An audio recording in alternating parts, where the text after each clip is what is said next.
Hey, that's right. It's pretty cool. Have you all seen the new model for Geodude? Really? There's a new model for Geodude. They're just like, yeah, we're changing the model for Geodude because it's what everybody wanted. So, yeah, Geodude's getting a new model, and they're gonna make it look just like Ludicrous. So that's it. Yeah, there's the humanoid form. I don't really know why we needed the change, but I'm not complaining. It looks kind of neat. Because why not? Yeah, Geodude, man. Oh, man. It has been an interesting last couple of days in the world of anime. I'm pretty sure most of y'all have already heard. Uh, I know a few years ago, even talking about this was considered toxic, which is weird.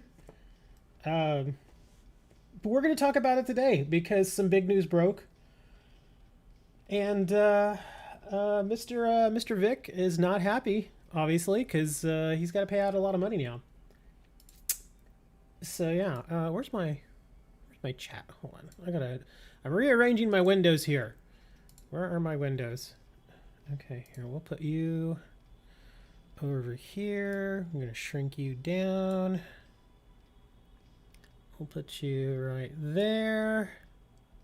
It's not like anybody's watching us anyway, so we're just gonna mess around.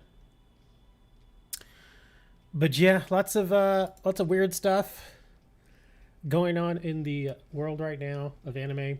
I don't know if we would necessarily call it weird. Some people would call it vindication. Others would say that it's a travesty. I'm kind of on the outside looking in because, yeah, I guess we can just get right into it, huh? Where's my? Oops, I made this a little too small. Let me see. What are we looking for here? Oh, I gotta update my little window capture. Sorry. Sorry. Na, na, na, na, na, na. There. Oop, that's not what I want to actually look at. Hold on. Okay, we'll kill that. Here we go. This is what we want to look at. Yep. The notorious, and I have to say notorious at this point because, I mean, really. Yeah, if you were here a few years ago, or if you were alive a few years ago, and if you're involved in the world of anime, back in, what was it, 2019 at this point? Mr. Vic Mignogna. Sorry. I can't get over his name. I just can't. Mr.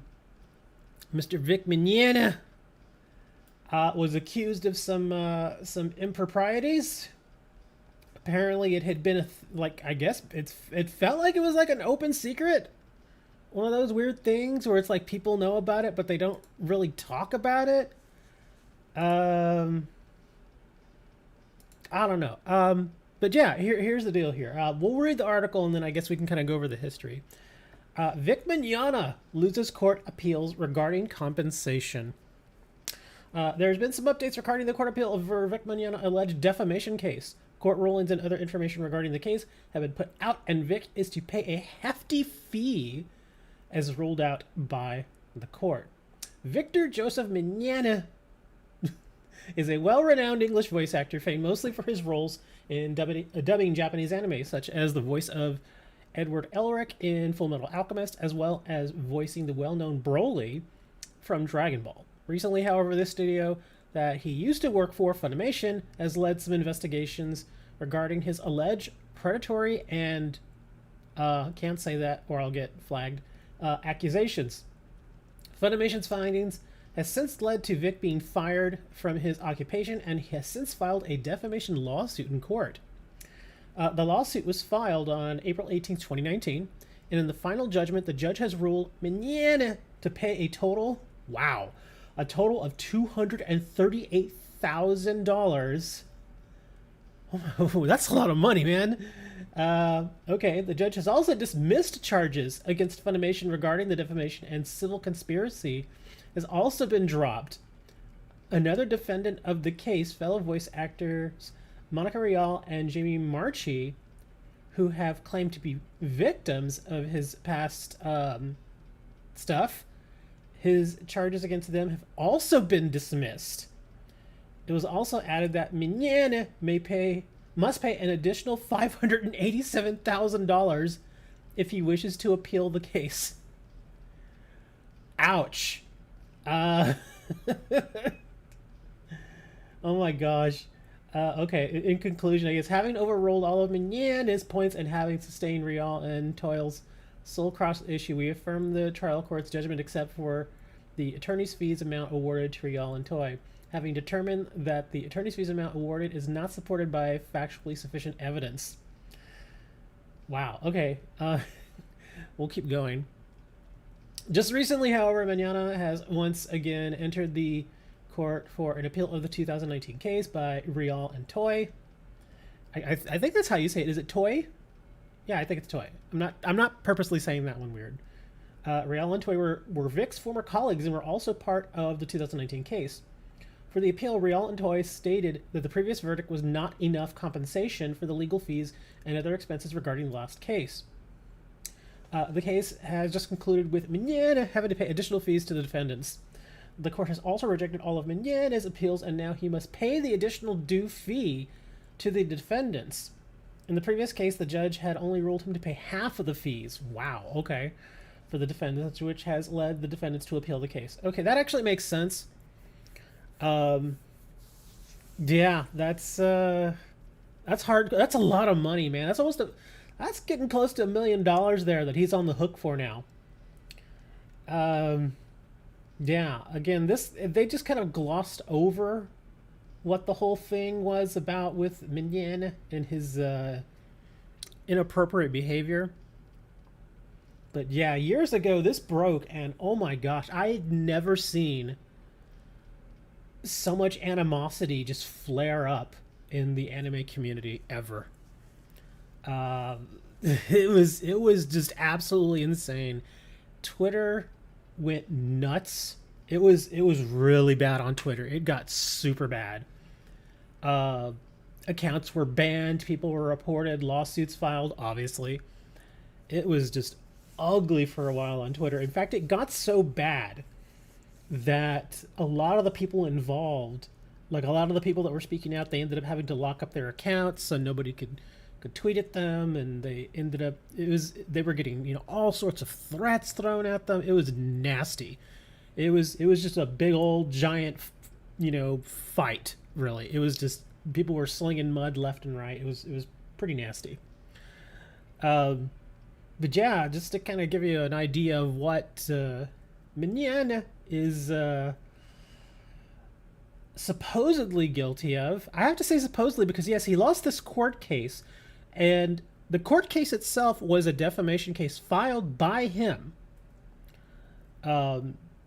stating that all the things that Funimation, Rial, and Toy had said about him were false.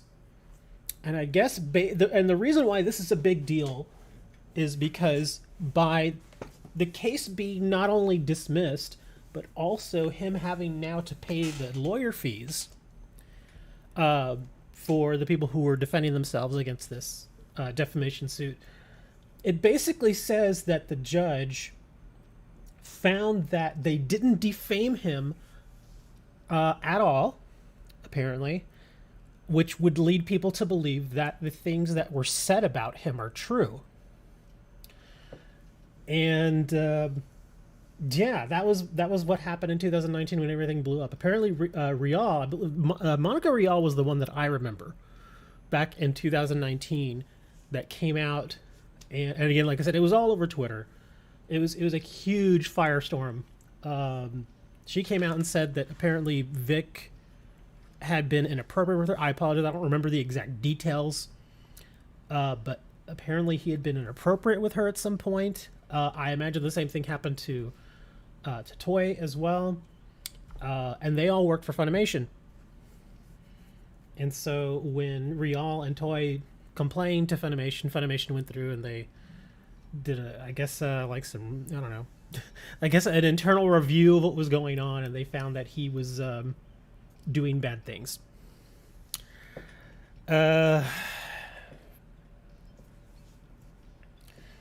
It's just it's been some really crazy stuff, and the reason why Twitter got so insane was because, of course, Vic has his fans there, and of course, when you're, I guess, I don't know, when you're a fan of somebody and they get accused of something like that, hardcore fanboys, they tend to just immediately jump in and start to defend the honor of their hero, which is where things got ugly. Obviously, they started tweeting at Rial and Toy and started making threats, which they should not have done. It was really, really ugly. I just remember it got so bad that and again, I may be remembering this wrong, but it got so bad that that Twitter started to limit the keywords and hashtags that had been trending around the whole issue. Like they stopped letting Vic's name trend. They stopped, they kind of put a little pause on the anime stuff. Not all anime stuff, but they were definitely keeping an eye on it because it was getting really nasty, like really nasty. I'd never seen, like I said, I'd never seen the anime community just so up in arms about something. And again, I think the biggest reason was because people had said that this was kind of like an open secret. Everybody knew that Vic was doing stuff that he should not have been doing. And again, this is, at the time, he was, 55? When this broke, he's 59 now. So this is an older man. This is not like, a 27-year-old young guy who's out there and, working conventions looking for young, younger women.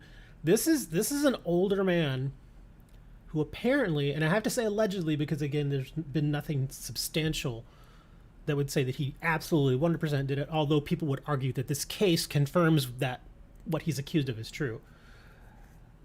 He was accused of doing some pretty dirty stuff when it comes to younger people. I have to be very careful in how I word this because YouTube, they're pretty hardcore. The bots are pretty hardcore about the words that you use now. If you even mention a word that they don't like, yeah, they'll flag you. So that's why I'm trying to be a little more careful. But yeah, people are seeing this, him losing in court. People are seeing this as a vindication that maybe not every accusation is true, but there is definitely something there. Basically, by him losing this court battle, it is saying that the argument that he may be a gosh, I'm trying to think of a word that won't get flagged. Anyway, you know what I mean. Just that he was doing things that he should not have been doing, and by him losing this court case, it basically shows that argument holds water. So yeah, there have been plenty of people that have come out and said that he's done things, said things, behaved inappropriately. Yeah, all kinds of weird stuff there. So yeah, and I think this is just another one that's going over. Yeah, I think this is pretty much it's just I wanted to get another source, so that's why I picked up this one here. This is interesting. Makes it even more interesting. Is the court? It was here in Texas. Yes, it even says right here, on Thursday, the Texas Second Court of Appeals upheld the Tarrant County. Yes, that's a county here. District Court's November 2019 judgment against voice actor Vic Mignogna in his defamation lawsuit against Funimation voice actress Jamie Marchi and Monica Rial, and Rial's fiance Ron To. Oh, okay, that's what I was. Okay, so Jamie Marchi. I guess is that how you say her name? The court, however, also determined the attorney's fees amount initially awarded to Rial and Toy was less than what was supported by factually sufficient evidence. That's kind of hilarious too. Is he appealed because he didn't want to have to pay attorney's fees, so he appealed. And within that appeal, the next judge decided, oh, well, not only are you on the hook for these attorney's fees, you're going to pay more. So, and they had to because Not because I'm sure at the time there was a certain amount that the defendants, in this case Marchi, Rial, and Toy, um, had to foot. They had to foot the bill to get lawyers to defend themselves. And so at the time when it was initially awarded, I'm sure the billing and all that up until that point had been a certain amount. And then of course if the person who's accusing you appeals the original decision, now you got to keep defending yourself. So now you got to keep paying the lawyers. But yeah, that's that whole thing is just wow. And like I said, I remember seeing this breaking on Thursday on Twitter. I saw his name start to trend. I was like, oh God, what's happening now? And then of course Monica Rial's name started trending as well. And oh yeah, it was all sorts of crazy stuff. Oh, here we go. Over the course of the lawsuit, multiple witnesses and alleged victims of Mignogna's advances came forward, including actress Cara Edwards, underage con attendees, convention staff, and industry professionals. So this isn't just like one or two people who are saying that he did this stuff. There's a lot of people who are saying that yeah, he was behaving inappropriately in a lot of these cases. Wow. So yeah, it's this, the whole thing was is just it's like I said, it's vindication for the people who were getting sued, and even Funimation is like, yeah, we feel good now. And the thing is, if I remember correctly, and again I could be remembering this wrong, is I think initially Funimation wasn't really going to do anything. They were just kind of letting it ride. It was kind of like, like, oh well, I don't see it, so it must not be real. They were just letting it ride, and then when the story broke, it was one of those instances where it's like, well, we have to do something now. Like they wouldn't have done anything unless the story broke. Like if Rial had not come out and started saying something, then Funimation wasn't going to say anything either. But they realized that once the story broke and it got traction, they're like, well, I guess we got to do something. And so that's when their whole investigation and stuff started. That was yeah, pretty nuts. I'm not getting sued. What are you talking about?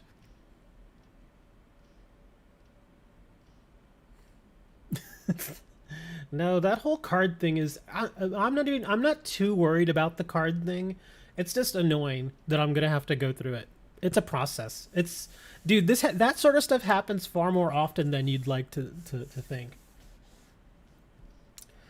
But yeah, that's the whole victory mignon.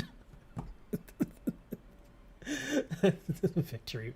His name is not Victory in this case.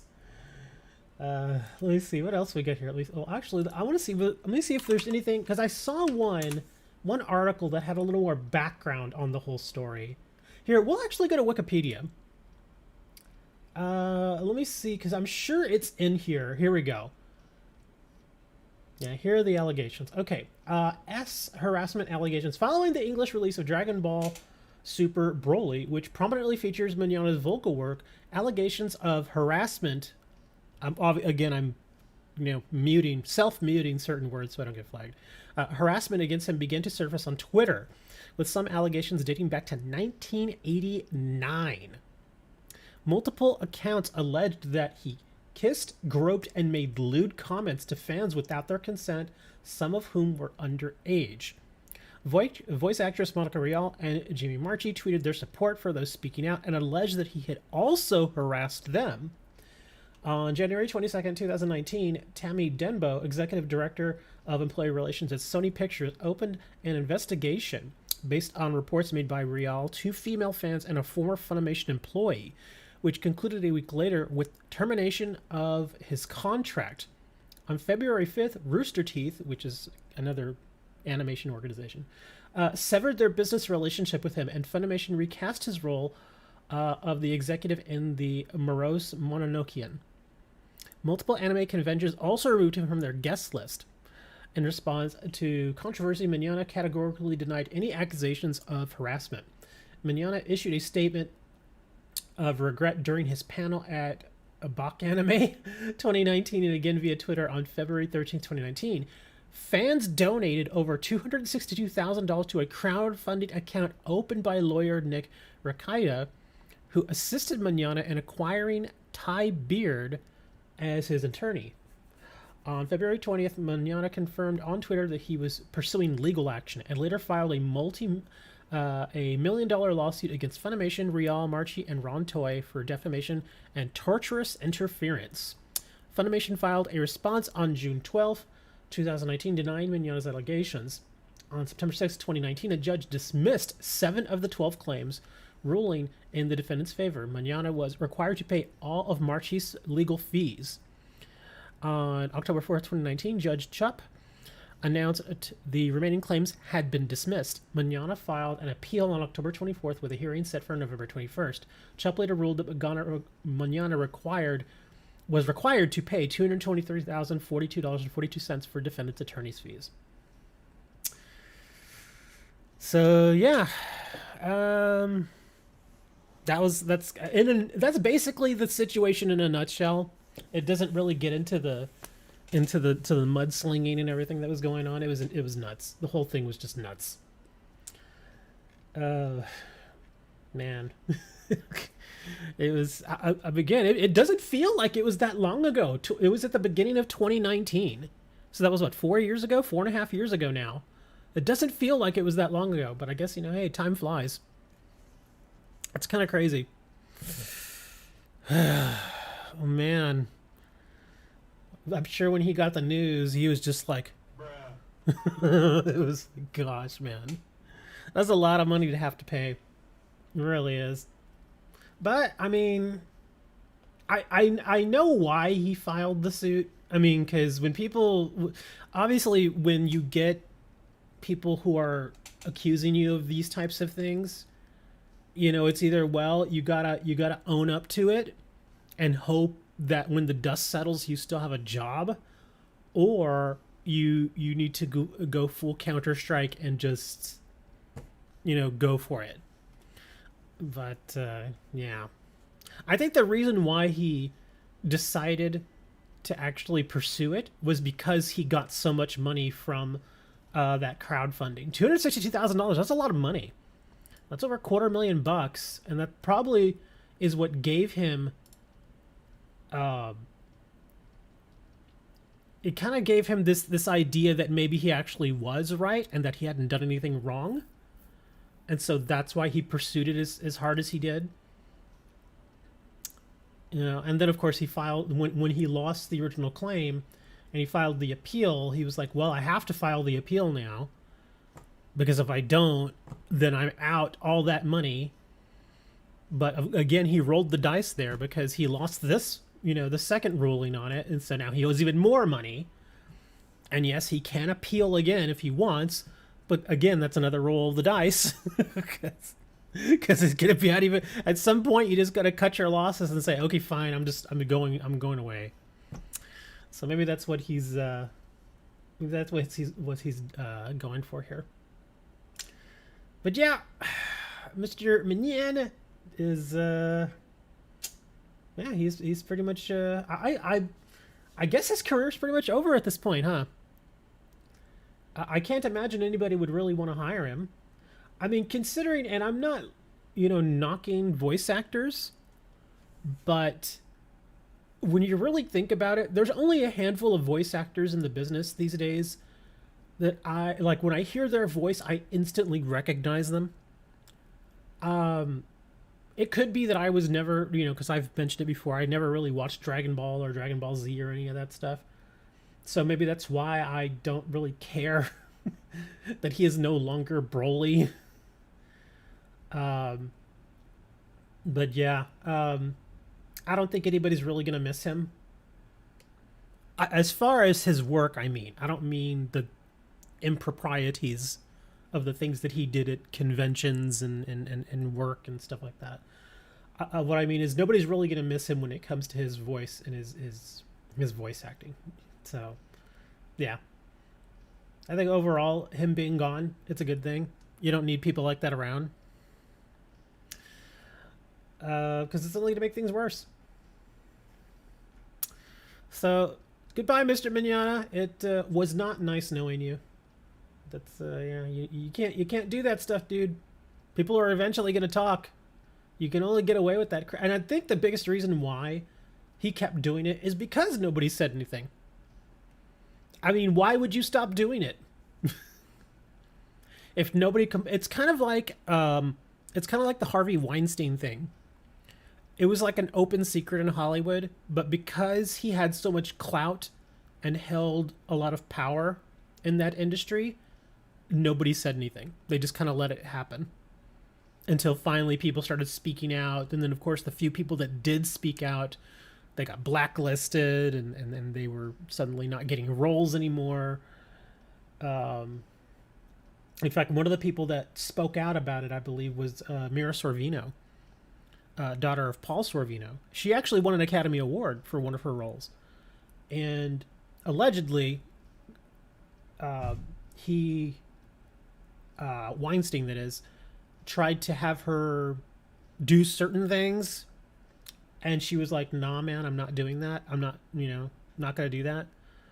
And so because he carried so much weight in Hollywood, he basically said, okay, well, you're just not going to get any more roles. And that's what happened. He torpedoed her career.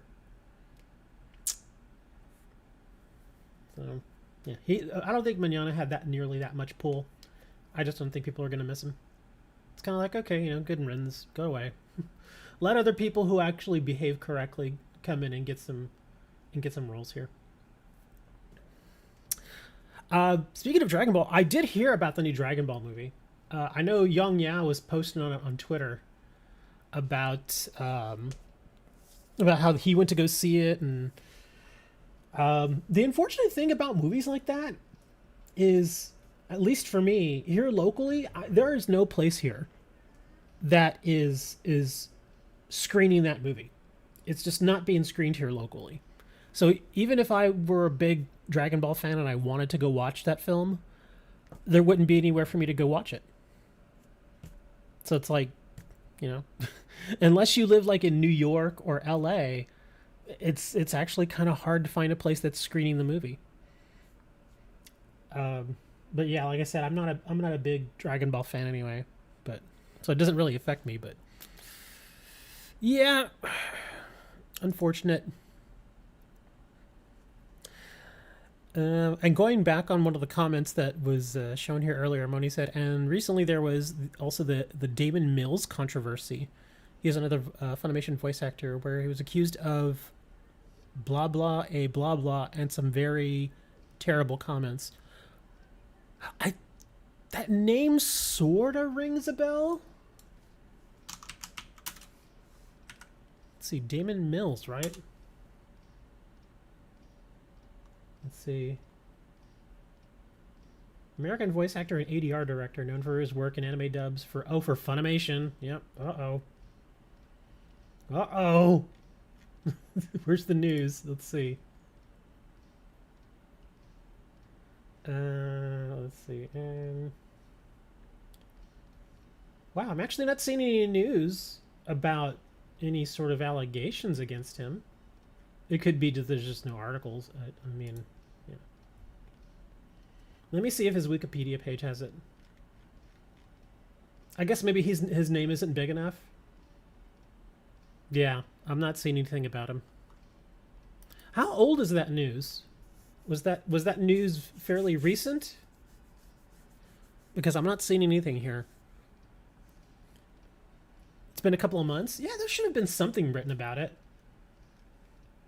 Yeah, I'm not seeing anything here. Wiki. Oh, here we go. David Mills allegations. Okay, yeah, this isn't even. Oh, look at this. Damon Mills accuser retracts allegations. This is back in April. Okay, the man who accused Evangelion voice actor Damon Mills of misconduct retracts his allegations and states his original story was false.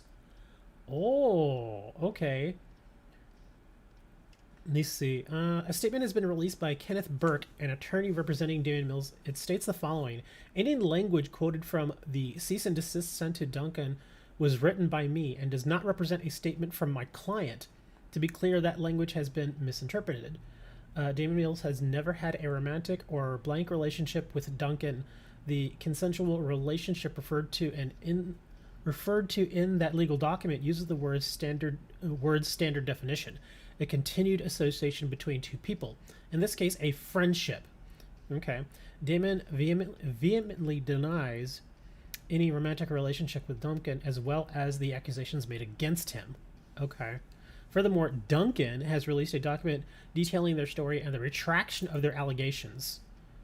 Wow. Okay. The man who accused of misconduct is now retracting their allegations, and screenshots that allegedly supported it were all fabricated. Ouch. The accuser, who will be referred to as Duncan, over concerns for their safety and privacy, originally stated that Mills made attempts to engage in a relationship with them and inappropriately touched them when they were underage. Ooh, in an email correspondence, Duncan now states that this story and screenshots of supposed text conversations between Mills and Duncan's friends were all false. When Damon left our friend group back in 2015, we were angry at him and I guess a little jealous because his career was starting to take off. I had a stupid idea about how to get back at him, so I wrote this document accusing him of all this stuff. I guess I just got angry about the way I feel like he just kind of disowned us. And I used the stuff from the old document to lash out, Duncan wrote in an email to CBR. The screenshots I provided were made up and not real at all, or happened between friends of ours, and we just changed the names and stuff. Ouch. Yeah, that's stuff like this right here is exactly why whenever I hear about certain improprieties, that sort of stuff, I always give a little pause because of stuff like this. Because people have, obviously, we're looking at it right here, people have done stuff like this, where they will accuse somebody of inappropriate whatever, only to find out later on that it was all BS. So yeah, that's yeah, please don't do that, guys. Wow, that's harsh. You know, in this case, if this person, Damon Mills, decided to actually sue for defamation, which he could, I'm not saying he is, he could, I think he actually has a case, because it was made very obvious by the retraction that the person who was accusing him of whatever, of impropriety, made it up 100%. So yeah, in this case, he could actually sue, and he'd probably win. Now, would he get paid? I have no idea, because it all depends on how much money the person who he sues has. Because if they're broke anyway, it doesn't matter. So he may win a judgment, but it's like, okay, they're broke, so you're just never going to see that money anyway. But yeah, he would have a case as far as defamation, because when you point the finger at somebody like this, a lot of times the follow-up like this, the whole retraction, always seems to fly under the radar. Like whenever an accusation hits, it's big news. Like, it's all of this, like, oh, did you hear what Damon Mills did? This sort of, but when all is said and done and there's maybe a retraction, or it's proved that they didn't do anything wrong, you never really hear about that much. And I think that's what happened here. Because I remember hearing the name, but I had never heard of any sort of retraction or anything like that. So, yeah. Let me see. Damon Mills is best known for playing the character of Frieza, English dub of Dragon Ball Super, for portraying Kaworu Nagisa in the Prime Video dub of Rebuild of Evangelion movies. Mills most recently starred in dub of Platinum End and has also appeared in a number of video games, including Final Fantasy VII Remake. Wow. Okay. So there we go. Now we know. Yeah, apparently he was accused, but it was all BS.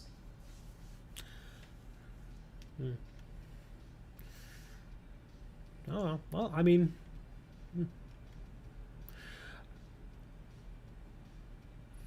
Yeah, and I think the statement put out by the lawyer definitely needs to be clarified, because a lot of times when people see this word, and this is what the lawyer's talking about in the cease and desist, whenever they use the legal term for relationship, that doesn't necessarily mean that they were like a couple. That's not what that means. It just means that they knew each other. To what extent, it doesn't define. And that's why the lawyer had to go through and say, yeah, when he said relationship, I didn't mean that they were a couple. I mean that they were friends. See, in this case, a friendship. That's what he meant. But a lot of people nowadays, you know how it is, when people see something like relationship, they immediately assume, oh, that means they were a couple. They were together at some point. Nah, it could just be a friendship. So yeah, apparently there was nothing there, according to this article.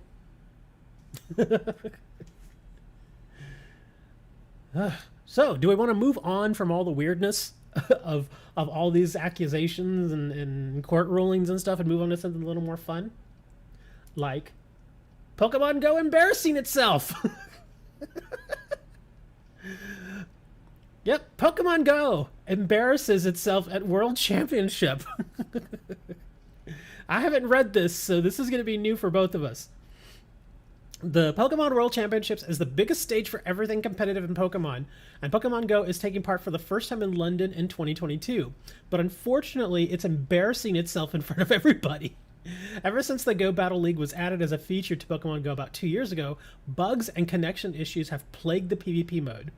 Competitive fans keep trying to force a response from developer Niantic, who keeps communicating a willingness to work on the mode, but in reality, it seems the California-based company just can't get a handle of the plague of errors. Oh boy. After Pokemon Go already attracted the wrong kind of attention at the Pokemon 2022 European Championships in Frankfurt, Germany, which took place in April due to a host of technical glitches hindering the competition, Niantic paused the ranking of the Go Battle League for a season to work intensively on the PvP mode. They probably wanted to polish and stabilize it primarily to get the esport ready for the big show in London, which apparently they haven't done. We can now safely call that an utter failure. The very first day of the World Championship brought the next wave of embarrassment. The first games of the last chance qualifiers got delayed for 2 hours because the competitors had to deal with so much lag at the venue that they couldn't start playing. Ow. The 9 games scheduled for the first day took players up to 7 hours to complete. Usually a trainer battle lasts only a few minutes, but people had to reconnect again and again to even get started. This has been a known issue for Pokemon Go events for years at this point. So how could it take the organizers all by surprise is quite unfathomable. I doubt they were surprised. I doubt it. If they didn't care, well, that's even worse. Ouch. Yeah, you do not want to have a PvP event where people are lagging out. That's just, oh god, that's horrible. In addition, the participants had to throw virtually all competitive integrity overboard once they actually got into their matches. The connection problems meant that some of the players' inputs were simply not registered. Attack commands didn't go off at all or were delayed, which is disastrous. In Pokemon Go battles, victory or defeat often depends on executing attacks at the perfect time in order to make effective use of the monster's energy budget. Strategies are planned with razor-thin energy margins in mind. This is true. You can forget about all that when half your moves aren't even registered by the game. Imagine you're a player and you're close to making it into the World Championships, and then you're facing problems like this, tanking your chances. If Niantic and Pokemon Company really want to push Pokemon Go as a serious competitive game with esports potential, why are they not holding all of the World Championships on a separate server with wired connections? That's exactly what I was thinking. As is the standard with offline events for many competitive titles. They even used a separate network for the games shown on stream, so why not give everyone competing there an equal chance to have optimal playing conditions? That is actually very true. I guess maybe they didn't want to spend the money. That's the only thing I can think of, is they did not want to spend the money to set up a separate server dedicated just to doing those matches. And because of that, it was a train wreck. I feel bad for the people who spent all that money and all that time qualifying for Worlds. They get out there, they're like, yeah, I finally get to do this, and it just falls apart. That's got to be completely disheartening. It's like, wow, what a waste. What a huge waste of money. I feel bad for those people. For the community, it's a big mystery. If Niantic and TPC want Pokemon Go to be a staple in the esports space for mobile games instead of the farce it is now, they need to take it seriously or just leave it be entirely. This half-baked approach certainly is not working out and can only lead to further embarrassment down the line. The Pokemon Go community and the competitors deserve better. That they do. Let's concentrate on some positive news to the end while the World Championships are going. The in-game event accompanying the competition is going as planned, with research tasks, raid battles against the legendary Pokemon Zacian and Zamazenta being available to tackle. That's true. Ouch, man. Yeah, that's strange. That's very strange to me that they would not have a dedicated server for a game like this. Because again, like, I know they do this in Overwatch League. I know they do this in Fortnite. I know they do it in oh god, what's the name of that other sports game? I forget. And I feel like a moron because I've played it so much. Rocket League. Yes, Rocket League. I know they do it in Rocket League too. Whenever they have like big competitions like that, they always just have one like dedicated server.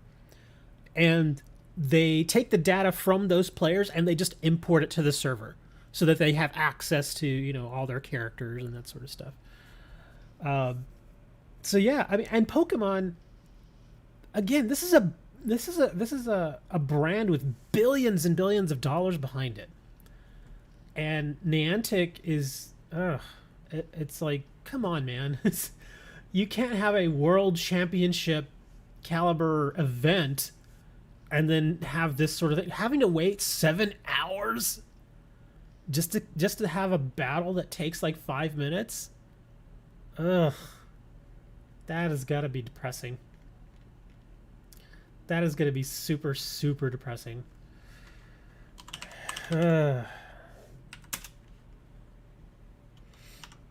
I completely forgot about this, but I want to make sure that everybody gets it. Yeah, World Victory or World 22 Victory. If you actually have Sword and Shield, or either one of them, either Sword or Shield on Nintendo Switch, if you put in this code, and this is a 0, that's an O, these are zeros, so just, you know, and I think it blanks out the zeros whenever you're putting in the code, so you won't screw that up. But yeah, World 22 Victory. If you input that into either Sword or Shield for Nintendo Switch, you get a free copy of Victini. I've tried it, and it works. Works perfectly fine. And yeah, here's the news on it right now. Pokemon Sword and Shield is giving out free rare Victini mythicals. So yeah, you get a free Victini. I've not played with them yet because I don't play Sword and Shield very much anymore. I'm pretty much just stuck on Arceus at this point. But yeah, if you want to get a Victini, which, well, at least I didn't have Victini. So yeah, there it is. What was the code again? Here, I'll actually just put that in chat, so we'll have that saved. But there we are. Cool. Okay, so Victini, go away. Nintendo Switch Online members can try a Pokemon game for free this week. This is true. Subscribers can play Pokken Tournament DX at no extra charge until August 24th, which is interesting. Pokken Tournament. I'm sorry, I just think the name is funny. Because it obviously reminds me of Tekken, but this one is Pokken. I'm sorry, it just sounds weird. What game are you playing, man? Pokken. Pokken? Are you like poking thing? No, Pokken. Pokken Tournament. Sorry. Nintendo is offering Switch Online members another free game trial until August 24th. Subscribers can download and play the Pokemon fighting game Pokken Tournament DX at no extra charge. Released on Wii U in 2015 and ported to Switch in 2017, Pokken Tournament DX is a one-on-one fighting game featuring a roster of iconic Pokemon. A subsequent deluxe Battle Pack DLC introduced 2 additional waves of content to the game, including 2 new fighters, Aegislash and Blastoise, as well as new support Pokemon and avatar items. I don't know, maybe I'll download this. I haven't played a good fighting game in a long time. Yeah, the last fighting game that I played was like Mortal Kombat, and that was like in 2005. So it's been some time. Let's see. Yeah, the online services come in 2 tiers. Oh, okay, yeah, I'm on the first tier. I only have the first tier just so I can keep the basic online gameplay, and also so I can play the classic Nintendo stuff, like the classic NES and the Super NES games. Those are actually still pretty fun. But yeah, if you've not gotten, I guess, a free try for Pokken, Das Finger Pokken Tournament, you can go grab that. Speaking of Pokemon, yes, I said Pokemon. Speaking of Pokemon, new Yu-Gi-Oh! Archetype purely is a lot like Pokemon's Eevee. I didn't read this article beforehand. I just saw it and I was like, I'm going to look at this. Okay, so apparently they're comparing this new archetype to Eevee in the way that it evolves. So, I don't know. Konami recently announced, is it Puri? Yeah, because it's P-U-R-E-R-Y. Puri. Okay. A new Yu-Gi-Oh! Archetype currently consisting of 5 XYZ monsters, 5 spells, and 1 trap, and 1 main deck monster.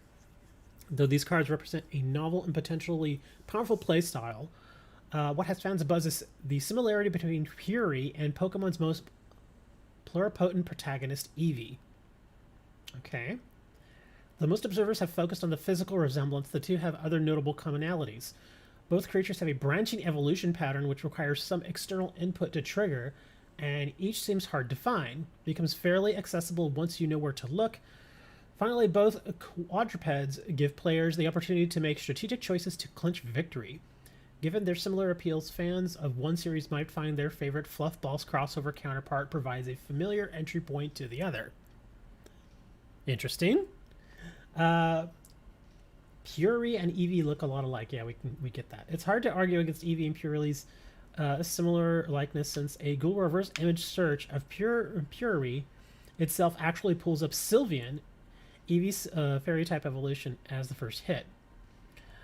Puri isn't the first Yu-Gi-Oh! Monster to bear a resemblance to a Pokemon. Fans have identified a number of other lookalikes over the years, including Performapal, Lizard Draw, and Charmander, Gate Guardian and Registeel, Petite Moth and Caterpie. There's even a doppelganger for another Eevee evolution, Espeon, in Crystal. Oh, yes, that's true. Doppelganger of Eevee evolution, Espeon, in Crystal Beast Ruby Carbuncle. They really do look alike. And just in case you don't remember what Crystal Beast Ruby Carbuncle looks like, we can actually search it. Search in sidebar. No, let's just search the web. There we go. Crystal Beast Ruby Carbuncle.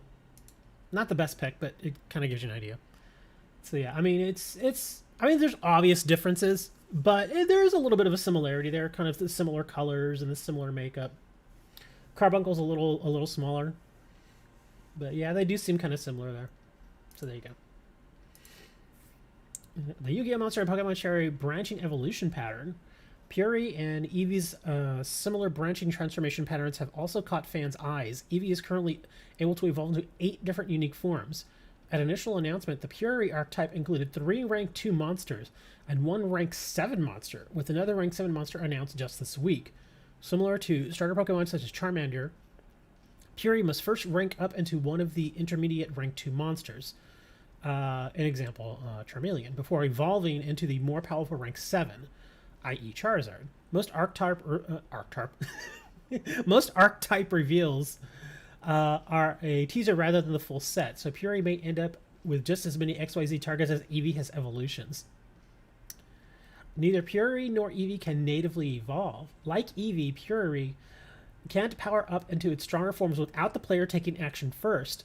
While Eevee requires stones, shards, and friendship to transform, Puri, as a level 1 monster, must make the leap to its rank 2 forms using a card effect. Thankfully, Puri itself has 2 abilities on this front. The first allows players to dig in for an archetypal,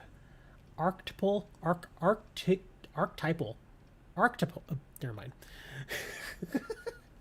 Quick play spell. The second lets the player reveal a quick play to bring out the rank 2 XYZ that mentions it. To achieve their full potential, each of Puri's rank 2 evolutions stylized as Ipuri, okay, needs to have its corresponding quick play spell attached as material. Ah, okay. Ipuri's happiness needs Puri's happy memory. Ipuri beauty requires pretty memory, and Ipuri plump needs delicious memory. Okay, this is some weird. The names have always been kind of crazy for a while. Currently translated as X Puri Happiness and X Puri Noir, Puri's 2 rank 7 boss monsters function as a sort of Gigantamax evolution, as they're likely to look quite large since they'll typically be summoned with 6 XYZ materials stacked underneath. Holy crap. Happiness allows the player to power through boards and deal damage, while Noir provides interruption and protection. Both monsters gain bonus effects, while the level 1 Puri is attached to the material, making it imperative that players find the level 1 Puri and fast. Huh. Yeah, it is. I imagine it would be pretty easy to get a level 1. Well, it is a level 1 effect monster. But there's so much searching. There's a ton of search cards that you could throw into your deck. And I imagine that there is a spell card that they have here that also allows you to go into your deck and find it. Huh. Let's see. Well, it says here, thankfully Puri is easier to find. In the original Pokemon games, all roads led through Celadon City, where the player could pick up Eevee at the mansion. However, this was the only way to obtain the evolution Pokemon, and later games made Eevee a bit harder to locate. Thankfully, Puri is much more easily accessible in its titular archetype. This is essential for decks like Puri, which rely on only a small number of main deck monsters. Here, only one. A category that includes meta contenders Sky Striker and Eldritch. Each of Puri's play spells, as well as the field spell, oh, there's a field spell, cool, allows the player to special summon Puri directly from the deck, while the continuous spell Puri My Friend allows the player to add Puri to the hand. If that isn't enough, players have access to a number of consistency boosting cards thanks to Puri's stat line as a level 1 light fairy monster. 1 for 1, Wherefore Arf Thou? Oh, I'm sorry, Where Arf Thou? Jack in the Hand, and even Small World is a hand trap heavy build. This actually looks like it could be pretty fun. I wonder when they're going to add this to Master Duel. This looks like it could be interesting. Puri and Eevee give players flexibility in playstyle and strategy. With Eevee, Puri's primary strength comes not from its raw power, but the flexibility and choice that it provides to the player. There are many roads to victory in the typical Yu-Gi-Oh! Duel, and a single Puri provides several paths that a wise player can exploit. Ipuri Happiness can help players take down high-attack monsters, Ipuri Beauty can interrupt the opponent's monster combo, and Ipuri Plump will seriously hinder decks like Eldritch and Shaddoll, which make use of their spells traps in the graveyard. Depending on the support the Puri archetype receives in the future, it could see some competitive play. Regardless, fans of other cutesy archetypes such as Melfi and Fluffle are sure to enjoy this playful powerhouse. I still sell Melfi cards. People still like that. Fluffle, not so much, but I sell a lot of Melfi cards. This actually looks pretty interesting. I kind of want to go... I want to go look up these monsters now. Let me see. Can we search this? Let me see. Images. Okay. Nothing under images but makeup. Maybe I can do... let me see.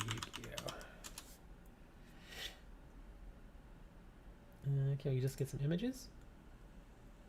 Nope. Okay, let's just go to the wiki. Okay, well, there's that first card. Okay. Oh my gosh, so many pop-ups. Yeah, there's the first card. If this card is normal summon or special summon, you can excavate the top 3 cards of your deck. You can add 1 excavated Puri spell trap to your hand. Also place the rest on the bottom of the deck in any order. Once per turn, you can reveal 1 Puri quick spell play in your hand, and if you do, special summon 1 XYZ monster that mentions it from your extra deck using this face-up card you control as material. This is treated as an XYZ summon, and if you do, attach the revealed card to it as additional material. Wow. Oh, that is super easy. That is super easy to get out. Wow. Not yet released. Oh my gosh, I can't wait for this. This looks like it actually could be really fun. Yeah, because this stuff... Let me see, yeah. Let me see. This card's normal summon or special summon X-ray the top 3. So the big thing is getting it into your hand first, which, like it said here, I guess the spells, the quick play spells that you have are the ones that you wanna get first, because then you can search for it. That actually looks really fun. I'm actually kind of looking forward to that. I've never really played any of these cutesy decks, but that actually looks really nice. I always refer to these as weenie decks, just because the creatures look small and they're not really, you know, they just kind of like, whatever. But that actually looks really fun. I kind of want to check this out. Do we have a release date? Let me see. English name given is not official. Lore given is not official. Okay. Darn, so we don't know when it's actually going to be released. So I imagine it's probably going to be at least a few months. That's unfortunate. And it's a light fairy monster. You could do other things just with that.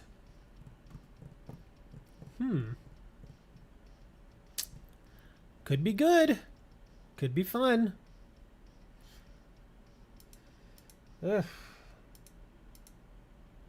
This Yu-Gi-Oh! Dual Disc watch will make you want to duel. That sounds terrible.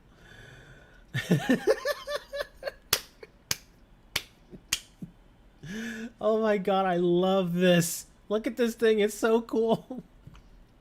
It's so goofy. It's amazing. I kind of want one. I'd never wear it, but I just want one. This bought possibly the best wristwatch in the entire world. Oh my gosh.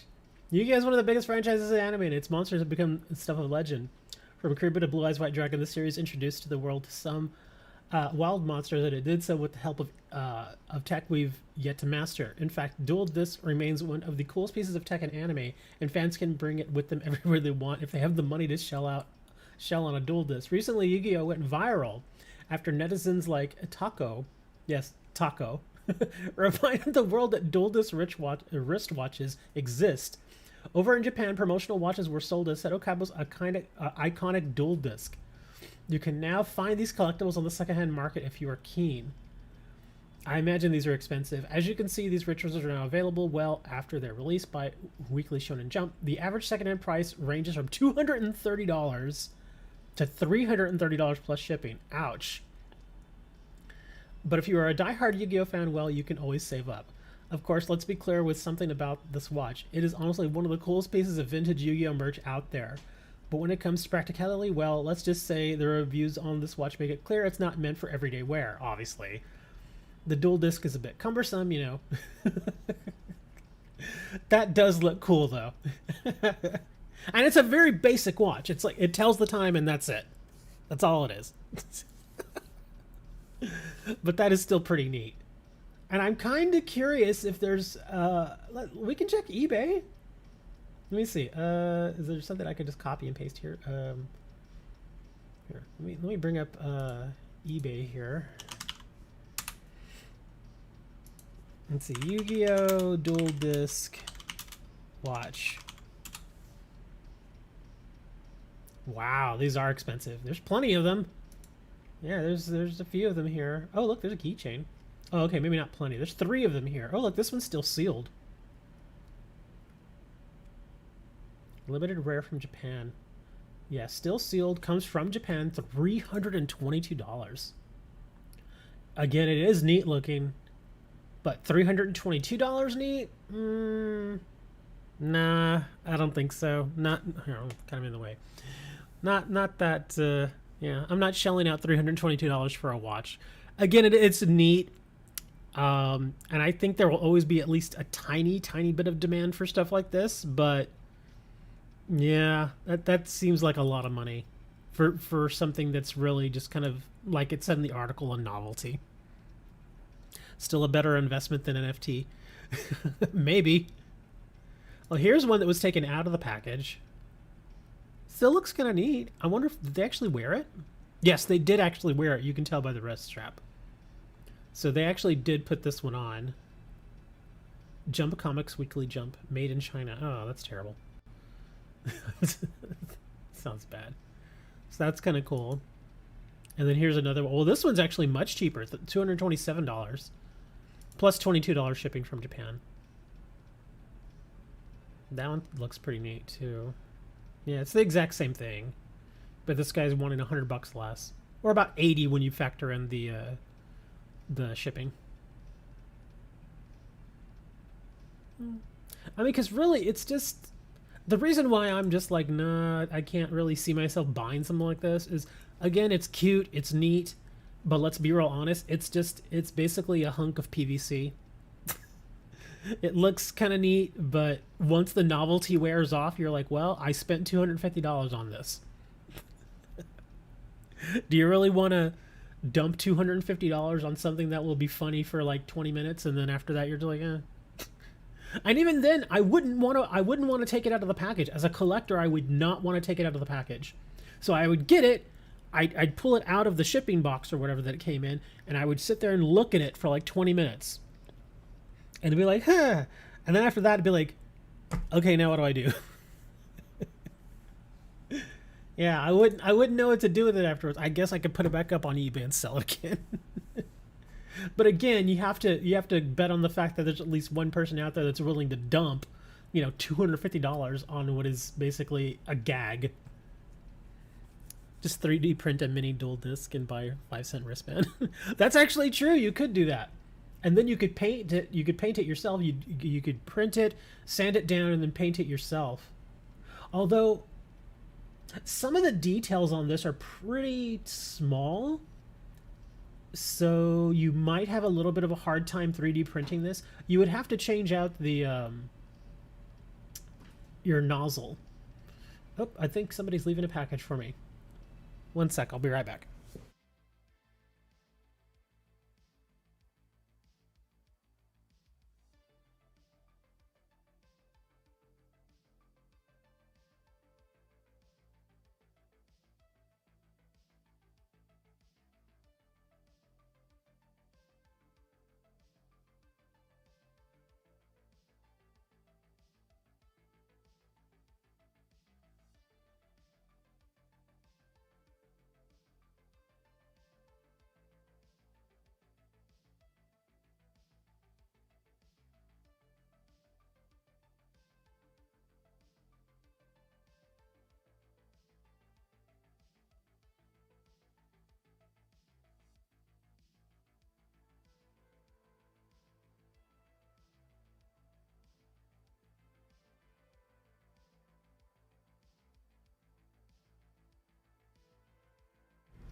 Yep, we have packages. Which is strange because I purposely order things in bunches so that I can simply not ask them to produce more material to, have like shipping materials and stuff like that. So, it's weird that even though I ordered these things in bunches, they still send them in separate boxes, which is stupid. And they both came from the same place. They both came from San Antonio. Okay, well, I guess I'm happy that this is still in decently good shape. And these are the packages I got today are going to be videos. So that's why I'm like, please be in good shape. Speaking of videos, I'm still waiting for the latest Yu-Gi-Oh box to come down in price. It's come down a little bit, but not the amount that I want to pay for it. So it's kind of like, well, do I go ahead and just bite the bullet and buy the box? Or what is the name of the latest one anyway? I forgot. Yu-Gi-Oh, hold on, TCG player. Oops. I'm gonna go look at TCG player. No, go away. Stupid pop-ups. Oh, look, yeah, the 2022 tin is getting ready to hit, too. I completely forgot about that. Here we go. Power of the Elements. High and low. Yeah, that box price has not come down very much. It's been right about this amount pretty much since it hit. Like, look, even the variation here, look. Yeah, it's really not. It's been between $70 and $80 the whole time. Usually, like right when it comes out, which was what, like a week and a half, 2 weeks ago, it usually spikes and then it goes down. Like a week or two after release, it usually drops down a bit, and it hasn't done that. So I'm thinking, wow, this may be one of those sets that is just so good that the pricing just isn't going to come down. So I have no clue what's going on there. What is this? I have no idea what that means. I have no idea what Andrew is saying. Something about something. Now I want spaghetti. Yes, let us munch spaghetti. In case you're wondering what it is that I actually got, I got another box of Legendary Duelist Season 3. Again, the guy would only sell me one at a time. That's stupid. It's like, dude, just sell me all of them. I'm going to buy them all from you. God. But yeah, Legendary Duelist Season 3. And I got another box of... Oh. This doesn't seem right. Wait a second. Okay, maybe... We'll have to see. But I got another box of Ghosts from the Past, the second haunting. Yeah, what is... Hold on. This should come with 3 packs, right? Oh, 4 5-card packs per box. Okay. Just making sure, because you hear that? To me, that sounds like the packs are open. That's not good. And the weird thing is that the seal looks fine. It still has the Konami seal on it because it says Konami all over it. So I'll have to see after the show. I'm gonna go and film those openings, and I'll have to check. Because if they're open, oh man, am I going to be pissed. I'm going to be super pissed if they are already open. And the reason I decided to get another box of the second haunting is, one, they're really cheap right now. Like, really cheap. Here we go. Yeah, second haunting. Look at this. Let me see. Yeah, look at that. $15. I paid a little bit less than this. But yeah, they're really, really cheap right now. And the cool thing is, even though they're cheap, they've still got some expensive cards. Like, look at that Dark Magician Girl. Of course, it's going to be very hard to pull a Dark Magician Girl, but if you do, look at that. That's a $250 card, man. Yeah, you're probably not going to get a Ghost Rare, but there's some other interesting stuff in it just for, just to kind of pull. But yeah, the Ghost Rares are obviously the big one. I would like to get the Ultra Rare Manju of 10,000 Hands. It just looks neat. Oh, and the Necroworld Banshee. But again, we're going to try to go for the Ghost Rares, of which there are several. But of course, the big prize is the Dark Magician Girl. So will we get the Dark Magician Girl? Probably not, but it's $15, and the cards sell fairly well, so at least they'll move. I'll at least get my money back, I figure. Let's see, Dark Arm Dragon, Winged Dragon of Ross Sphere Mode, Red Eyes, and Blue Eyes. Neato. But yeah, go get a dual disc watch, because why not? And then we'll eat some spaghetti while we wear our dual disc watch. Doctor Who. I don't know how many of y'all watch Doctor Who. I don't. I've never been a fan of Doctor Who. I'm not saying it's a bad show. I've just never. I've never gotten into it. But Wizards says it's Magic in the Air for 2023 as the Doctor makes a crossover. This is true. There's going to be a Doctor Who product, which is going to be weird. If you have the following lore of recent Magic the Gathering standard sets, you would have noticed that the new Phyrexians are up to something, and the inaugural Wizards Presents has kind of unveiled Phyrexians' plans for the multiverse. Great. Where's the Doctor? Where's the info on the Doctor? I just want to see the Doctor Who stuff. We can go over the whole article, but I want to see the Doctor Who stuff. Let's see. Here we go. Besides the new standard sets for 2023, Magic the Gathering is set to ramp up its Universe Beyond product, which expands Magic the Gathering to feature pop culture. One new upcoming crossover with Doctor Who is announced, which features some familiar faces and scenes such as Matt Smith's 11th Doctor in the 2010 episode but the Pandorica Opens. Wow, okay. Oh, so these are not going to be playable cards. Are these just like art cards? Sci-fi television still ongoing. Yes, it has. Okay. If this is the actual card,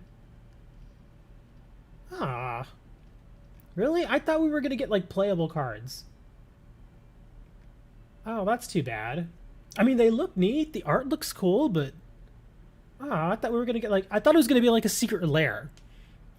And you know how secret lair will focus on like one particular like pop culture thing, like the biggest one being what was it, the Walking Dead? That's one of the bigger ones, and they had actual cards that you could actually stick in a deck and play. Not that you would really want to, but you could. Okay. New collaboration will include commander decks. Oh wait, hold on.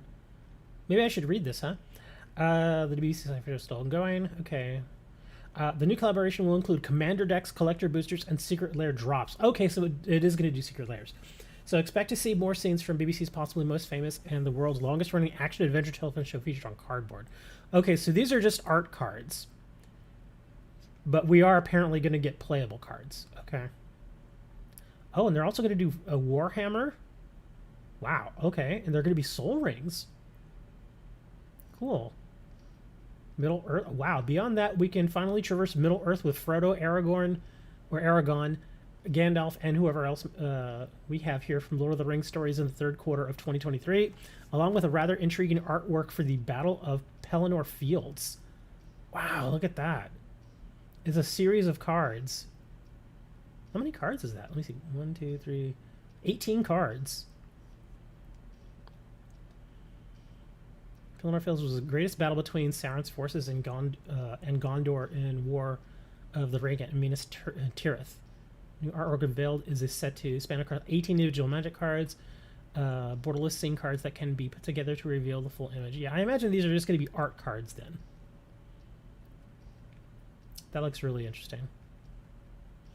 But I came here mostly for the Doctor Who stuff, even though I don't watch Doctor Who. But these are apparently the new sets. Oops, that's not what I wanted. Let me see. Yeah, Fall, Dominaria United. We knew about that. That's coming out here in the next month or so. The Brothers War. That's also coming out, I think, in either October or November. Ooh, Phyrexia is coming in December. March of the Machine. That's gonna be wild. March of the Machine Aftermath. Wilds of Eldraine and Lost Caverns of Ixalan. Wow, these new sets look weird.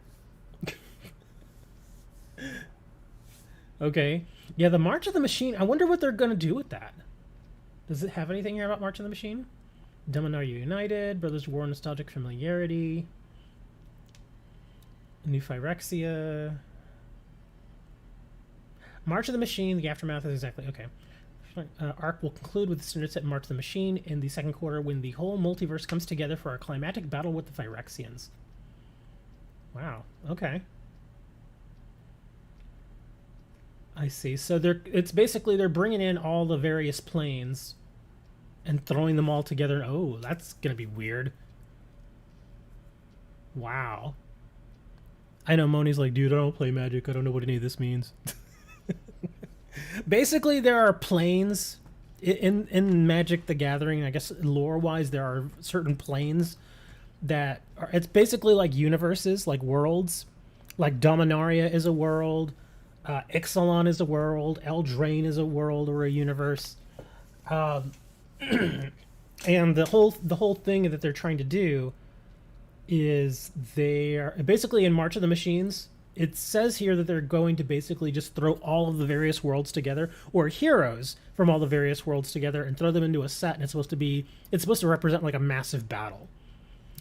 Basically, all the heroes of the various planes versus the Phyrexians, who are like the big baddies of Magic the Gathering. So there's like lore in this game, dude. There are dozens and dozens of books for Magic the Gathering. And I don't mean like instruction books, I mean like actual stories. And they sell. They sell really, really well.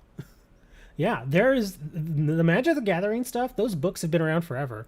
And they still produce them to this day. Like all the various characters that you see over and over again in Magic the Gathering, like here. Like that's Chandra. Chandra Nalar. She's actually one of my favorite ones. She's a planeswalker. So she's kind of like one of the big heroes of one of the planes. So yeah, she's been in the story for years at this point. There's all sorts of different characters that come back, like Teferi. He's not here. I don't see Teferi here. But yeah, Teferi is another one of the big planeswalkers. Liliana is another one. She represents kind of like death and stuff.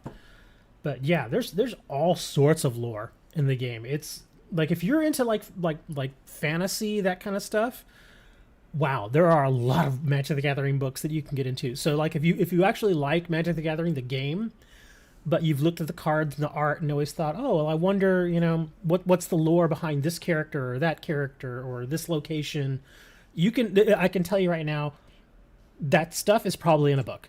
Somebody wrote about it. And these are full fleshed out stories. These aren't like little like 50-page kind of throw into the bargain bin kind of stuff. These are full giant thick novels that you can buy. In fact, here, I'll go back to eBay. Let's see, Magic not Magfic. Magic the Gathering novels. But yeah, see, this is kind of the idea here. And some of these books are well sought after. Oh wow, look, are these still sealed? Oh my gosh, they are. Like this guy wants 160 for these, but these are still sealed, and these are older too. Oh, Nemesis and Invasion. Dissension? Yeah, these are older. Is that Eventide, Morningtide, Lorwyn? Oh, Time Spiral. Wow, that's a good set. Future Sight, Planar Chaos. That's a nice little selection right there, man. Yeah, and all of these are actual stories, fleshed out stories, that they got people to write. And from what I understand, and again, I'm not real big on this type of storytelling. I the high fantasy stuff, it's neat, but it's just not my thing when I want to read something. But I hear they're actually really good. Yeah, and look at some of the prices when these first came out. Look at that, $3. Okay, well maybe these aren't sealed, like sealed. $3. Let me see. Okay, that one's the only one with a price. But yeah, some of these books are actually pretty rare nowadays. These are some of the older ones. Let me see. Let me go back over here. Oh, here's some more. Magic the Gathering Prodigal Sorcerer, Song of Time, Peace Shall Sleep, Whispering the Woods. Okay, these aren't as highly sought after. But yeah, $30 for those 4 books. Yeah, see, they're a little old, but obviously they're books. They can, even though they got a little wear and tear on them, you can still read them. What do we got here? Yeah, look at all the... God, there's tons of them. Whispering Woods again, Ashes of the Sun, Shattered Chains, Wrath and Storm, Arena, Tapestries, Dark Legacy, Final Sacrifice. You could probably roll into your local used bookstore and probably find a few of these. Like here we have half-price books. I could probably go to half-price books, and I imagine they'd have at least a couple. Because these, for a long time, these were like huge. They were all over the place. Oh, was that Legions? Yeah, like look at this one. That's a big old book right there. Thran and Brothers War paperback. Look at this thing. That is a big old book right there, man. That's got to be at least a good 450 pages. Yeah, and like I said, there's tons of these. There are so many of them. Oh, these are different ones. What do we got here? Oh, Mercadian Masks. Wow, that one's an old one. All 3 of these are old. These are much older. This is from like late 1990s. Let's see, Nemesis. I think Nemesis was in 2000.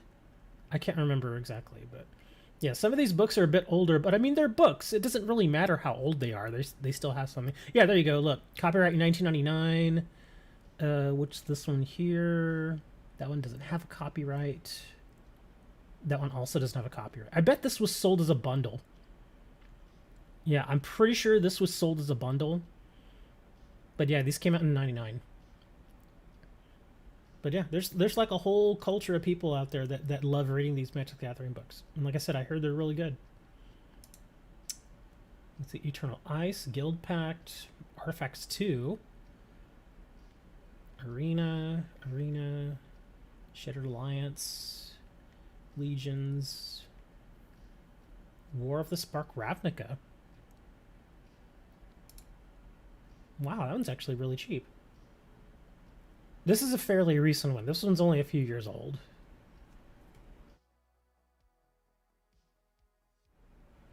And yeah, look at that. Just for basically $5, you could get a War of the Spark Ravnica book. It's not bad. Oh, look, this one's even less. But anyways, yeah, that answers the question right there. Yeah, Magic the Gathering has a ton of books. They got tons and tons of books. Time Spiral again, Emperor's Fist. Some of the books are named after the sets that came out, like Prophecy, and Time Spiral, stuff like that, and other are just kind of standalone. Yeah, Brothers War, Planeswalker. Yeah, these look like standalone. Bloodlines and Time Streams. Oh, that's Karn. Wow, that is an old drawing of Karn.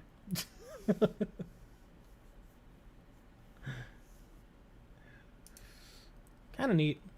Again, not my dig, but sure. Yeah, I wasn't talking about like this. This is like a strategy guide. Yeah, not books like this. That's not what I'm talking about. The Thran. Okay, now I'm sort of interested because I remember I had a Magic the Gathering book. I want to say I got it with a fat pack back in the day. Was that, I can't remember if that was a thing or not. I just remember I got one. I didn't look to buy it, but it just like it came with something that I bought. That's why I'm thinking it was a fat pack. A fat pack back in the day is kind of what the oh gosh, what's the word I'm looking for? It's kind of like those little specialty sets that you can buy nowadays for about $40 to $45, where you get like the box and you get 8 packs and you get a thing of lands and and you get the dice and that sort of stuff. Fat packs had pretty much the same stuff, but I think in some cases they had like special like gift pack fat packs where they would come with a book. I think that's how it went. I can't remember for sure though. It's been so long. And I want to say I think it was Dissension. But I remember I had a Magic the Gathering book and I wasn't going to read it because even then it wasn't my thing. But I remember I gave the book away to a friend because I told them, I was like, yeah, I got that, whatever. And they got this book and they're like, oh, I read those books. And I'm like, okay, sure. I just gave it to them. So yeah, there you go. And now I feel bad for doing it because look at this, $160. And yeah, I think that Dissension book was one of the ones I had. Who knew that now it'd be like a $25, $30 book. Oh well. But yeah, they've got books and stuff. It's pretty neat. Oh, Wizards of the Coast reveals exciting lineup for Dungeons & Dragons Magic the Gathering. Okay. Playtesting D&D. Okay, hold on, let me see. Let's see. This came out just a couple of days ago. A gaming division of Hasbro, Wizards of the Coast, today announced a lineup of innovative releases for later this year and beyond during their direct-to-fan virtual event. Wizards presents. The initiatives enhanced Hasbro's $2.1 billion games portfolio for players of all ages, which include iconic fantasy brands Magic the Gathering and Dungeons & Dragons. That's why the crossovers are so easy, because they own both of them. Hosts Jimmy Wong, Ginny D, and Sydney Goodman show off exciting fantasy storytelling products for use at the table, in the game store, and digitally online. Cementing Wizards' leadership in the fantasy gaming category and building on the company's continued success with Hasbro's family brands. This really sounds like, yeah, this is Marketing Insider. Okay. It reads very much like a press release for investors. That's always like, wow, okay, this is not meant for general public, but okay, it's fine. Playtesting for one D&D starts today. Codename, okay. Yeah, this isn't focused just on Magic the Gathering. Okay, here we go. Yeah, so apparently Magic the Gathering is getting some Warhammer 40k stuff. Mount Doom with Frodo. Oh, that's from the Lord of the Rings thing. Okay. Doctor Who. Oh yeah, Magic the Gathering 30th birthday. Year-long celebration kicks off this year and includes the Magic 30 event taking place at Las Vegas Expo World Center on October 28th through the 30th. And that's in 2023? So that's a good year away. Special promotions commemorating Magic's history and special promotions that will only be found in local game stores. It's cool that they seem to collab with other brands fairly often. Some it's easier than others. Like I said, the D&D stuff, Hasbro owns both of them. Hasbro owns Wizards of the Coast, which runs Dungeons and Dragons and Magic the Gathering. So that crossover is really, really easy. But yeah, they've been doing a few more collabs just to kind of spread the appeal. Because that's one thing I've noticed is when it comes to certain card games, there are those people out there who are just like, oh, it's one of those trading card games. I'm not going to ever get into that thing. But then they see one of their favorite IPs that suddenly has a connection to Magic the Gathering or to a card game, and they will buy those particular cards just because, you know, they're fans, they're collectors of that stuff. Kind of like with what they do with Weiss Schwarz. How Weiss Schwarz doesn't really own they don't own the IPs of those cards and sets that they make, but they just license them. So again, you may like Seven Deadly Sins and might be a fan of the anime, but you may not necessarily play Weiss Schwarz the card game. But because you're a fan, you might still go out and get some of those cards just because, you know, they're kind of cool looking. You know, that's the thing. That's kind of what Wizards is trying to do. And by doing that, they've actually brought in a few more players because people who initially wouldn't have played Magic get exposed to the cards, and some of them become interested, and they end up playing. I would tell anybody coming in looking to play Magic, don't. Unless, if you're going to play it just casually, it's fine. It's not that expensive. But if you decide you want to get competitive, better save up them dollars, man. Because it gets pretty expensive after a bit. Just to give you an idea here, we'll go back to Double Masters. Yeah, look at this. Just for draft boosters, $322. And that's just draft boosters. That's insane. And look at this, Double Masters collector display box. $282. Do you know how many packs come in that? For $282.99? You get 4 packs. 4 packs of cards. That's it. Now, there is a very good chance you're going to get some really good stuff out of those collector's packs because they're collector packs, but there's no guarantee. So you're still rolling the dice. But yeah, just to kind of give you an idea, look at some of these cards. Look at the values of some of these cards. Imperial Seal, that's probably... I was going to say Imperial Seal I think is worth more than Ren and 6.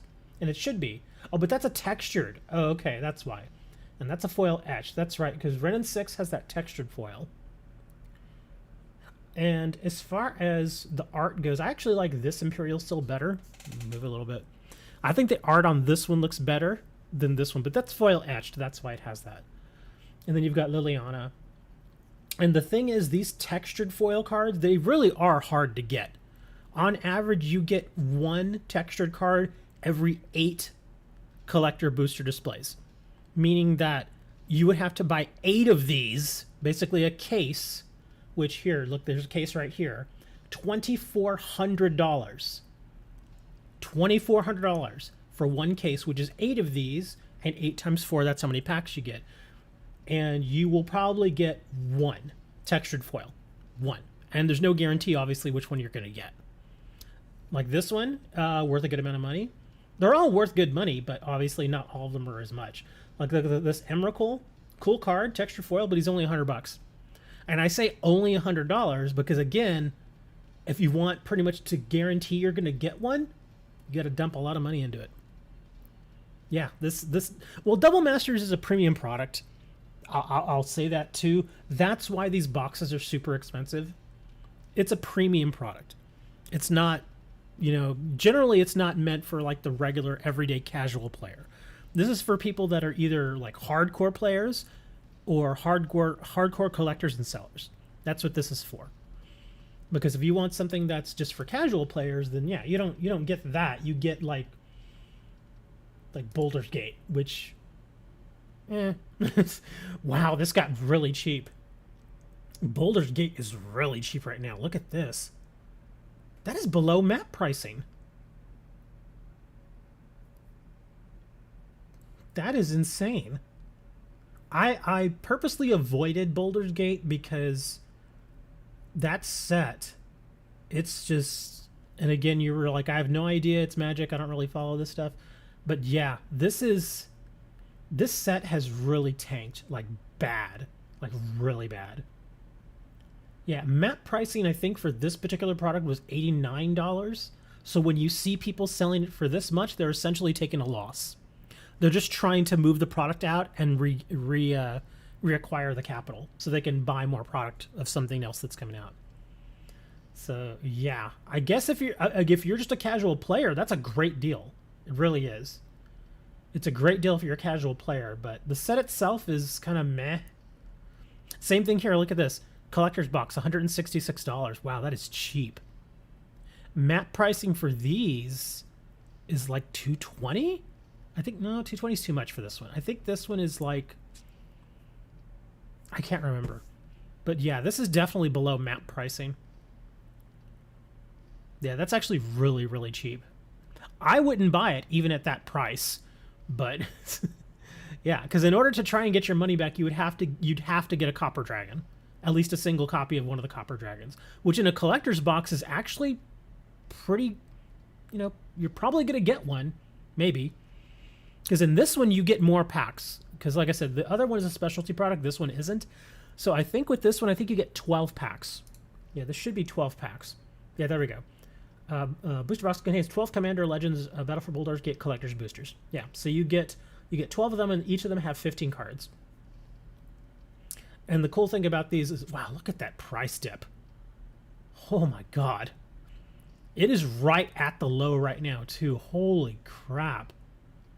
Yeah, if you were looking to get in on this, on sealed product, right now is the time to buy. Am I buying this? No. Because I don't generally... Well, I mean, I do have some sealed product, but the sealed product that I have are usually things like theme decks, structure decks, or specialty products. Things like this, like, collector's booster boxes or regular booster boxes, set boosters, draft boosters, those I generally open.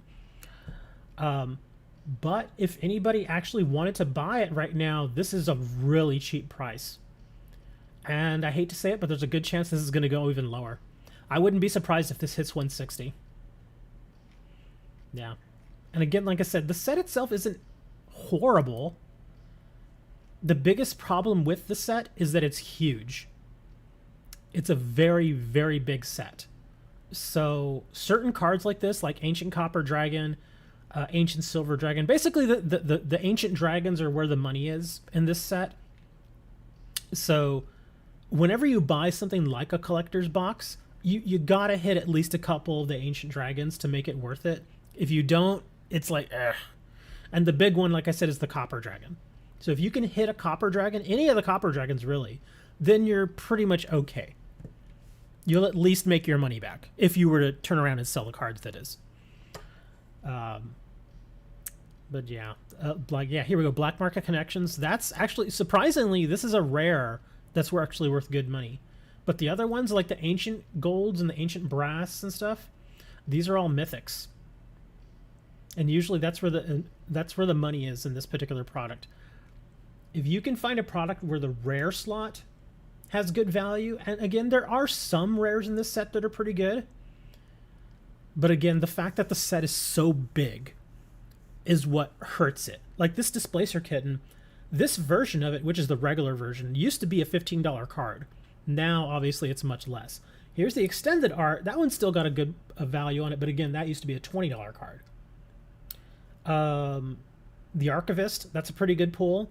If I'm not mistaken, somebody told me that the Archivist was only available in the collector's box.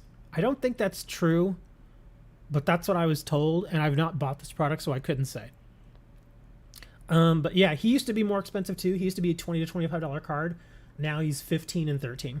So yeah, the values on the cards just keep going down, which is kind of weird because at this point in its release, it's getting to the point where there isn't nearly as much sealed product out there anymore.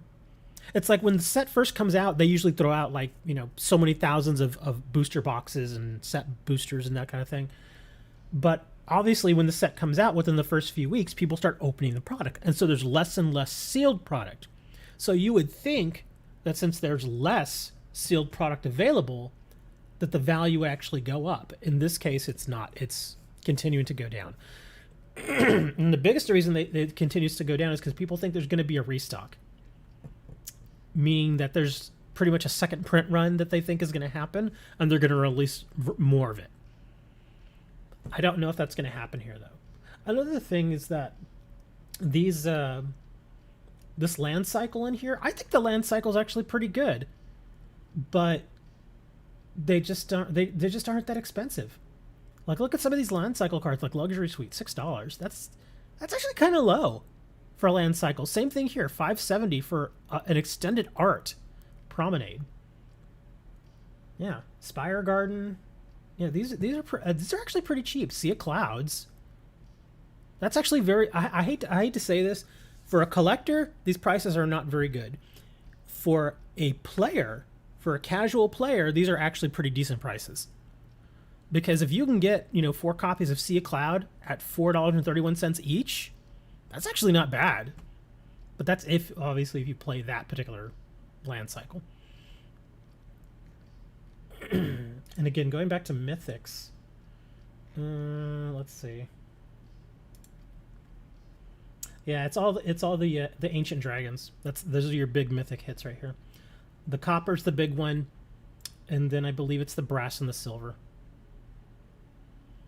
Yeah, those are your big ones. Oh yeah, this is funny. Minsk and Boo. These guys are funny. It's basically an attack gerbil. Timeless Heroes. Yeah, these guys are basically a planeswalker. They're like one of the big plains heroes. So yeah, it's pretty funny. And again, same thing here. This card used to be easily a $20 card. I think it was up to like 25 or so. But yeah, it's come down quite a bit. Still a good card though. Tasha. Wow, that's actually come down too. That's a borderless. Wow, okay. Legion Loyalty, that was never a big one. That's the other version of Minsk and Boo. Yeah, a lot of these cards have really come down in value. They'll eventually start going back up again, but it takes time. Just how it is. Let me see. I doubt they even have pictures for this stuff. Yeah, they don't have it. Oh, wow, look at this. Guy's already doing pre-sales. Whoa, that's a lot of pre-sales. Who is this? Gold Star Games? Oh, I actually am familiar with Gold Star, and they're fine. They will, like, if they say they have 383, they probably do. This is all pre-sale though. That's actually not a bad deal. 1758, and again, considering the cards that are going to come in this particular tin, that's actually not bad. I'm not big on doing pre-orders, but I might actually do a couple of these. Comes out on the 16th. So we still got a few weeks to go. Actually, yeah, almost a whole month. But that's actually not bad. 1758. That tin I will buy. I will buy at least a couple of those. Tactical Masters is another one I was looking at. This is kind of a supplementary set. So, yeah, this box is going to be cheaper. This seems about right for this box. And again, oh wow, this comes out next week?